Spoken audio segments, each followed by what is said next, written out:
So I definitely don't like intentionally mean to read so many hard topic or trauma related books, but I do. And today we're going to talk about a few.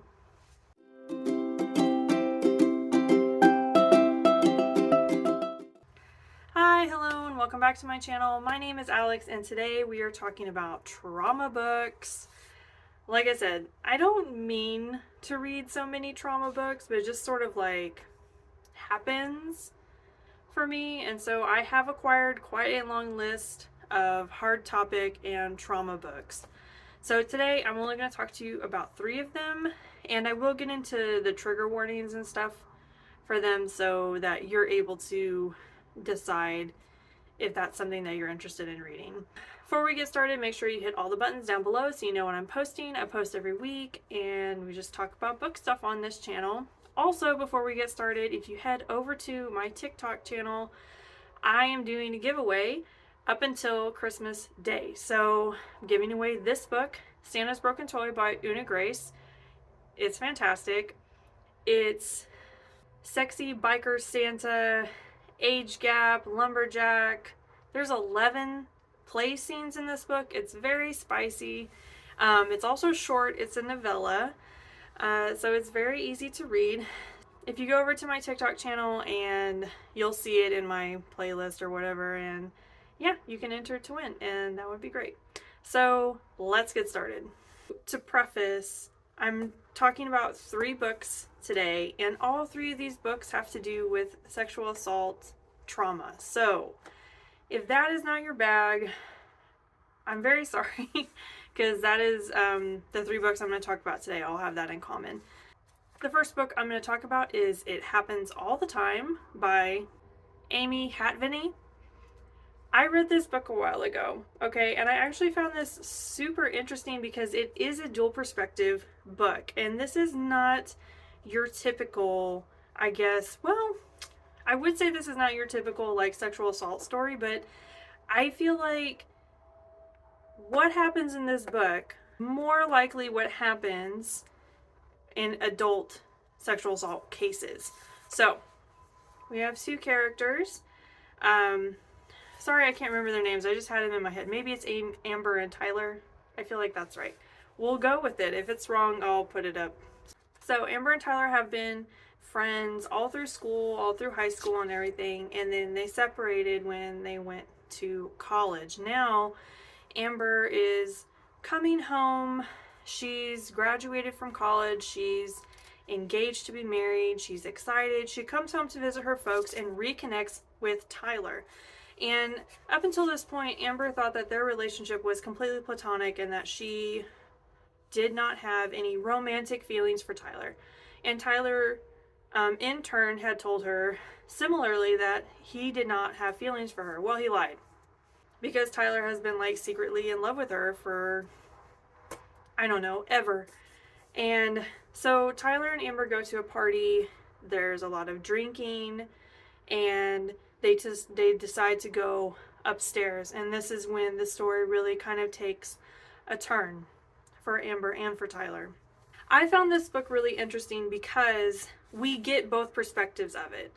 We get Amber's perspective and we get Tyler's perspective, and this book really plays on that topic of consent being fluid, and the fact that you can withdraw consent at any time during a sexual encounter. This comes into play in this book a lot, because that is similarly what happens between Amber and Tyler. In the moment, Amber feels okay, and then suddenly she doesn't. This book is also compounded with other issues besides the sexual assault trauma that happens in this story.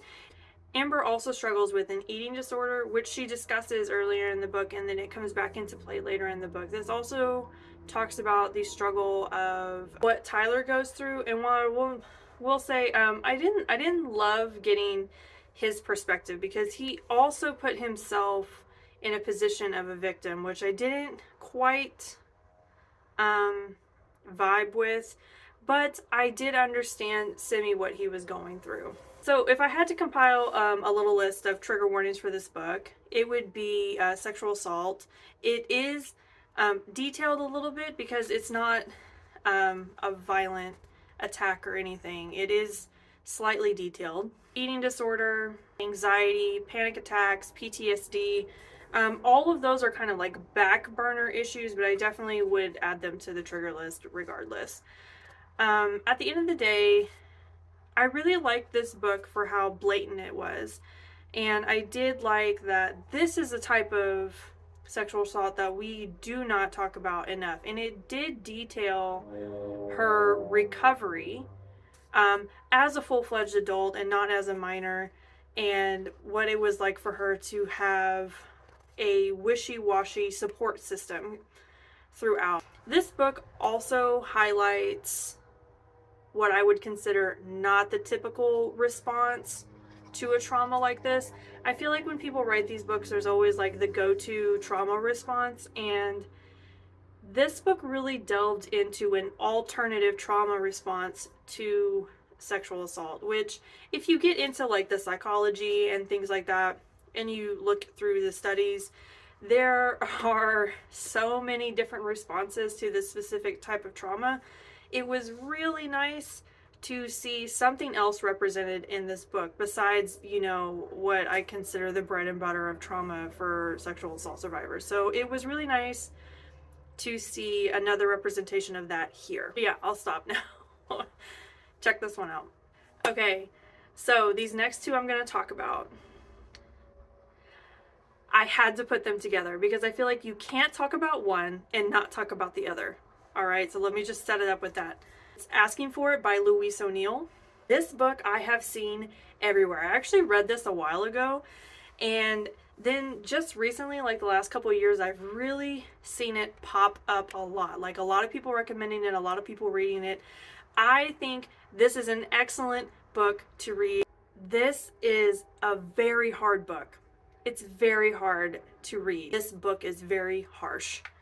But I feel like this book is the genuine response to how other people treat sexual assault victims. So we have our main character.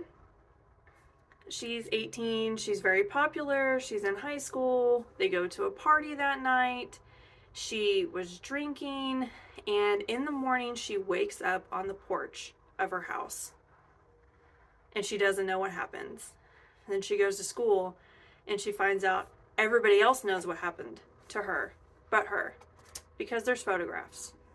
This book, it just reminded me so much of a lot of those survivor stories that I hear. There's a couple of documentaries on Netflix and it sounded a lot like that. So I feel like this book is a very true depiction of how people treat sexual assault survivors, because look at the title, Asking for It. She went to that party. She was drinking at that party. What was she wearing at that party? All of these questions come up in this book. Was she flirting with them? Was she being a tease? Was she being this? Was she being that? And it doesn't help that the gentleman at the pinpoint of all of this happen to be extremely popular within the school. Their families are very important to the town. They are essentially the superheroes of their little world, okay? And so this turns into classic victim blaming and shaming. This book was devastating to read, but I felt like this is how girls get treated when the wrong guy picks them. This is how girls get treated. This is just, it was, how big it blew up was just astronomical to me to read, but it felt so real. The story could have been any girl's story because I felt like that's how real it was. So let's go over the trigger list real quick. Sexual assault, it's not detailed. It's mentioned, but because she blacked out, you know, she passed out at the party, there is no detail of it. Suicide, panic attacks, PTSD, death threats, social bullying, and I also put in here drinking and blacking out. I don't know if those are considered triggers, but I threw them in there anyway. I also think that this really accurately depicts what it would be like if a young girl did not have a proper support system when a trauma like this is incurred, because she did not have a proper support system. And the spiral that this young girl went through of literally nobody being on her side was also very devastating. I love this book. I will always recommend this book, but it is very heavy, so be warned. Okay, like I said, I can't talk about Asking for It without talking about Exit Pursued by a Bear by E.K. Johnston, because these are two sides of the same coin. If Asking for It is what happens when the girl gets blamed, Exit Pursued by a Bear is what happens when the girl is not blamed at all. And let me tell you why.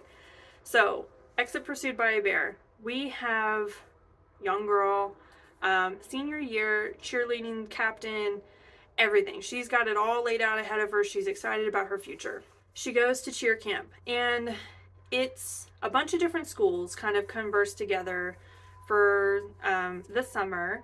And at the end of the summer, at the end of cheer camp, they throw a little party. It's all very safe. You know, it's for high school kids. It's nothing serious.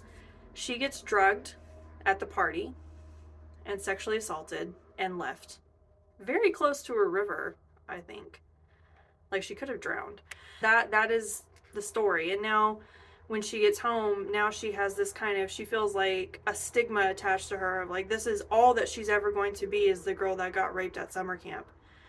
And it's just kind of her putting her life back together after this horrific thing happened to her. The reason I can't not talk about this book next to the other book is because this book is just, this is what happens when a young girl has the perfect support system. She has a best friend that never leaves her side. She's got the support of her family. She's got the support of her school. She's got the support of everybody. As compared to our other book, Asking for It, she has no support whatsoever. This girl has all the support because the finger of blame can in no way be pointed at her. And that's just, that is what sends me about this book and the other book, and about this situation opposed to the other situation. This girl was doing absolutely nothing wrong, and someone intentionally drugged her drink to intentionally perform this act on her. We can say, and I will, that in Asking for It, she also did not do anything wrong. She did not consent to that being done to her. She did not ask for it at all. Just because she happened to be an easy target is the reason that that happened to her, I think. Which is why I think it happens to a lot of women. So, the reason I have to talk about this book and compare it to the other one, because this is what happens when you have all the support of the world, and Asking for It is what happens when you have no support. Now that I'm done with that, let me tell you about the triggers for this book, because it is a little bit heavy too. We have the sexual assault. It's not detailed. It is just spoken about.